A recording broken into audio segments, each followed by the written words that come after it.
Tentative Parole Month. In the state of Georgia, the Board of Pardons and Parole, they set commonly what's called a Tentative Parole Month.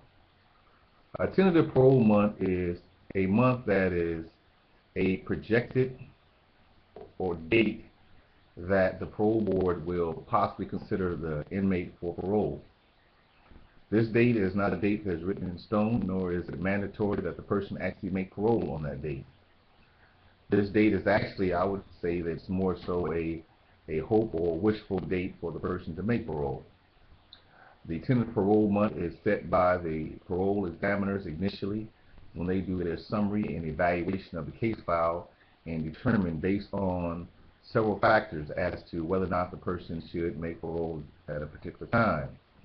This date again is a hopeful date, and usually it is conditioned by a number of terms in terms of a person having to take a number of classes or to complete some programs or even to complete a transitional or halfway house program.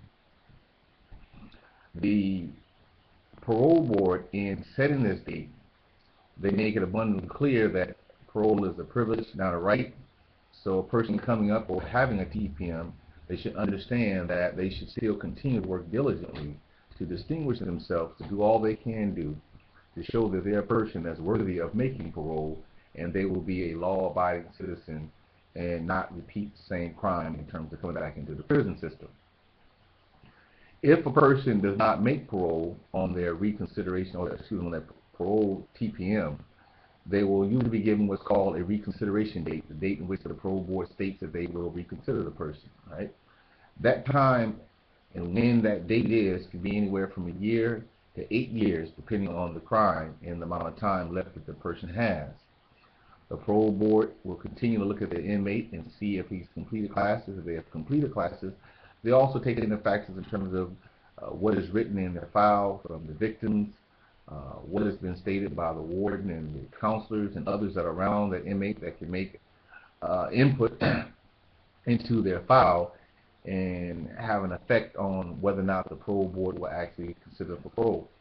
One of the factors we found also too that affects when and where a person makes parole is where they're paroling to. For some states, interstate compact has to be completed, and let's say, for example, if they're trying to parole to a state that has a problem with their prison system population, i.e. like California, it can be an additional challenge because sometimes the parole board, they do not start the process until the month or two before the TPM date. Well, in California, because the prison system is so large, sometimes it takes months, years for that information to come back. In general, from what we receive, is the parole file stays open for 30 days. So the counselor has 30 days to send in the summary report back from the prison system, which is their report that allows them to enter information into a small template. It usually has anywhere from 2 to 3 lines, and that's all that is stated about the inmate in that period, right? Hence, we highly recommend anyone who's coming up for parole to contact us to see if we can assist them in increasing the likelihood of them making parole, because surely if a person has served 10 years in prison, there's a lot more to them and what they've done and who they are than will fit in 1 to 2 lines on a regular sheet of paper. And that information that is accumulated from disciplinary reports can also have an effect on whether or not a person makes their TPM date. A number of inmates have contacted us regarding their TPM date not being set according to the time period in which they should have had it set. They're usually based on the grid guideline system, which is stating that they're supposed to make parole or be considered for parole after serving 65, 75, 85% of their time. Well, again, parole is a privilege, not a right. However, there are several things that can be done, as I said earlier, to increase the likelihood of the person making parole, because we can submit information from the community leaders, and other entities that can assist the process in bolstering the look and their appeal. In addition, there are programs that we know of that are in the prison system that many counselors do not even know of that can assist the inmate in making parole. It's not the counselor's job to assist the inmates in making parole. They're usually worked. Once upon a time, an average council will only have 65, 75 inmates on their caseload, and now counselors have hundreds of inmates on their case file. So you imagine you're one person, but you're responsible for 300 people implementing programs from the prison that they want the counselors to implement. In addition, logging in hundreds and hundreds of sheets of paper and bits of information as relates to what's going on with that inmate on a monthly basis. So in terms of relying on the counselors and assisting inmate in having his case submitted to the parole board and distinguished, again, as I said again, here's an area that we would highly recommend that you have a professional to assist you in putting together a parole plan and a file for the inmate. It's not also uncommon that when the person is getting ready to make parole, that the address, sometimes there's problems with the address. The person may be paroled into an address that's deemed to be a drug area or area that's in a no parole zone.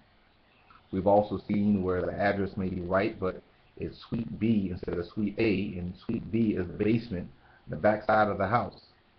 So concerning where the person's paroled into and the address, this information really needs to be clear, and the file needs to be checked. And what we do when we take on a case, we go through an A through Z checklist process, checking to see where the possible errors that can cause for the person to make parole or being denied parole. And also we check to see what can be done to expedite our client in making parole. The parole process for those who have life sentences, for those who are in the prison system, I stated earlier, whose crimes occurred before 95, they have to serve for 7 to 8 years before they're considered for parole. And as of recently, after that it's 14 years, and then in 2006 they changed the law that they have to serve 35 years before they're considered for parole. All right. So we've had cases where the person may have been convicted after that date or the time period, right?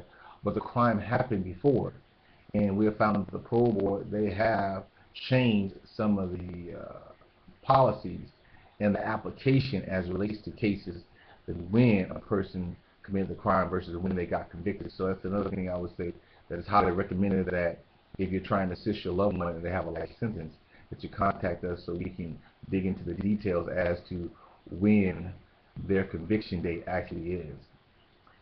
The controlling date of their conviction, which the controlling date of the conviction is not based on when they're convicted, but when the crime occurred. Thank you for watching another video from the Parole Advocates. My name is Daryl Miller. I'm one of the chief advocates here at Parole Advocates. You can contact us by emailing us at theparoleadvocates@gmail.com. theparoleadvocates@gmail.com. And we'll gladly send you out a free information brochure. If you have any other questions, you can contact us by calling us at 404-855-4569. Thank you in advance. Look forward to assisting you.